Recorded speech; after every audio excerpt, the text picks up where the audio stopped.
और आध्यात्मिक पक्ष में हम जरूर अब ये जानना चाहेंगे कि कैसे अध्यात्म है क्या, अध्यात्म क्या है। ये जितनी भी हमने बातें की, ये रियलाइज करना है कि ये सारी की सारी बकवास थी। हाँ लेकिन लोगों को इन्हीं बातों में बड़ा इंटरेस्ट आता है महाराज जी। हाँ, तो ये दुनिया है, इस दुनिया को अपना समझ में नहीं आता है कि वो क्या कर रहा है, उसको दूसरों के ऐसी बातों में बड़ा मजा आता है। नहीं, वो तो भोगना ही है ना, जिस समय भोग की डिस्कस कर रहे थे, क्या भोग रहे थे, बट ये थॉट को भोगना है।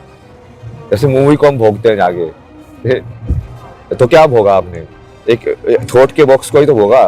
तो ऐसे ही वो इस थॉट्स को बस भोग रहे हैं। आपसे बात कर रहा हूँ बड़े दिमाग में, मैं मानता हूँ कि भोग में भी योग है। भोग में भी योग है, विरक्ति के साथ, मतलब। हाँ, भोग से विरक्ति जब होगी तो ही योग होगा। ऐसा है नहीं, क्या? भोग तो एक्सटर्नल होता ही रहता है। हाँ।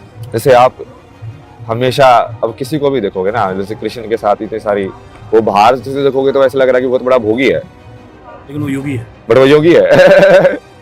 दिखता है भोगी पर है वो बड़ा योगी। तो उसमें बाहर से दिखने में और अंदर से होने में बहुत अंतर है। बाहर से जो कोई भी योगी है वो सही यदि परिपूर्ण होगा तो वो कुछ भी कर सकता है। जो परफेक्ट योगी होगा तो शिव की तरह कुछ भी कर सकता है। बोले यदि वो मारेगा भी ना किसी को तो भी उसको पाप नहीं लगेगा, या वो किसी को कोई भी चीज को भोग कैसे भी कर सकता है, उस चीज का उस पर कोई कर्म नहीं जोड़ेगा, क्योंकि वो अंदर से पूरा शून्य है। अंदर से पूरा शून्य होना मतलब कि उस चीज को वैसे देख ही नहीं रहा, उसको वो सत्य में ही देख रहा है।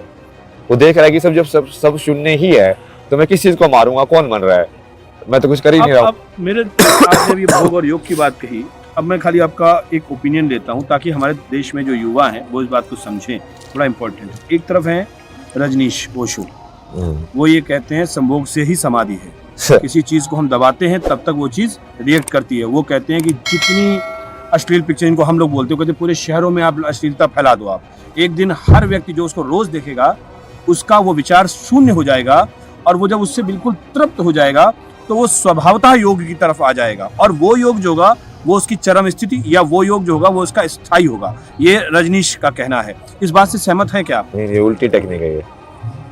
इससे इच्छा खत्म नहीं होती, इससे इच्छा बढ़ती है। तो रजनीश के इस विचार को आप क्या बोलेंगे आप? टेक्निक सही है ना, उसकी स्पिरिचुअल टेक्निक बताई ना उसने, एक सही नहीं होती स्पिरिचुअल टेक्निक। मतलब आपने कहा ये ओशो की टेक्निक ठीक नहीं है, ये उल्टा काम करेगी, मतलब इससे भोग की प्रवृत्ति बढ़ेगी। और अच्छा, क्योंकि आप इसको ऑब्जेक्टिफाई करके दिखा रहे हो। जैसे न्यूड फीमेल काऊ की फॉर्म में तो रोज ही देख रहे हो ना तुम, उसको दिखाने की क्या जरूरत है? क्या तुम न्यूड फीमेल्स को नहीं देखते? वो तो सिर्फ इंसानी जो फीमेल है, हम वही कपड़े पहनते हैं। अफ्रीका के अंदर तो अभी भी वो ट्राइबल्स वैसे ही रहते थे।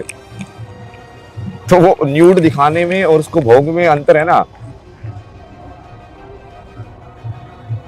भोग तो अलग चीज है, वो तो ऑब्जेक्टिफिकेशन हो गया उस चीज का बिल्कुल ही। अश्लीलता दिखाने में तो एक शरीर को, जैसा मैं हूँ, जैसे एक नागा साधु बैठा होता है कि भाई ये शरीर है यार मेरा, क्या करूं मैं इसका, इसी शरीर के साथ आया था मैं, बट उसमें कुछ अश्लीलता नहीं है, उसमें बहुत अंतर है।